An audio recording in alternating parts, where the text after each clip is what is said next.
അങ്ങനെ Dominic and the ladies purse എന്ന ചിത്രത്തിൻ്റെ ഏറ്റവും പുതിയ OTT അപ്ഡേഷനാണ് ഇപ്പോൾ ആരാധകർക്ക് മുന്നിൽ പുറത്തുവന്നിരിക്കുന്നത്. ആ ഒരു അപ്ഡേഷനാണ് നമ്മൾ നോക്കാൻ പോകുന്നത്. വീഡിയോയിൽ മുൻപ് വീഡിയോ ലൈക്ക് ചെയ്യുക, ചാനൽ സബ്സ്ക്രൈബ് ചെയ്യുക. ഈ വരുന്ന ഓഗസ്റ്റ് മാസം അങ്ങോട്ട് ധാരാളം ചിത്രങ്ങൾ OTT റിലീസ് ചെയ്യും. നമ്മുടെ ചാനൽ ഭാഗം പരിശോധിച്ചാൽ ആ വീഡിയോയ്ക്ക് നിങ്ങൾക്ക് കാണാം. അതൊക്കെ ഒന്ന് കാണാൻ വേണ്ടി ശ്രമിക്കുക.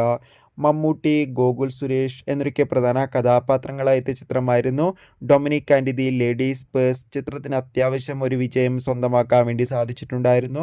അതുകൊണ്ട് തന്നെ എല്ലാ സിനിമാ പ്രേമികളും ഒരേപോലെ ചിത്രത്തിൻ്റെ OTT റിലീസിനായി ഏറെ ആകാംക്ഷയോടെ തന്നെയായിരുന്നു കാത്തിരുന്നത്. ഫൈനലി ചിത്രത്തിൻ്റെ OTT അവകാശങ്ങളൊക്കെ ആമസോൺ പ്രൈം വീഡിയോസ് എന്ന OTT പ്ലാറ്റ്ഫോം സ്വന്തമാക്കിയെന്നും ചിത്രം ഈ ഒരു ഓഗസ്റ്റ് 28 OTT റിലീസ് ചെയ്യുമെന്നാണ് റിപ്പോർട്ടുകൾ സൂചിപ്പിക്കുന്നത്. എന്തായാലും Dominic and the ladies purse എന്ന ചിത്രത്തിൻ്റെ കൂടുതൽ അപ്ഡേഷൻ അറിയാൻ വേണ്ടി കാത്തിരിക്കാം. ചിത്രം കണ്ടവരുടെ അഭിപ്രായം തീർച്ചയായും കമൻറ്റ് ബോക്സിൽ രേഖപ്പെടുത്താൻ വേണ്ടി ശ്രമിക്കൂ. അടുത്തൊരു വീഡിയോയിൽ കാണുമ്പോൾ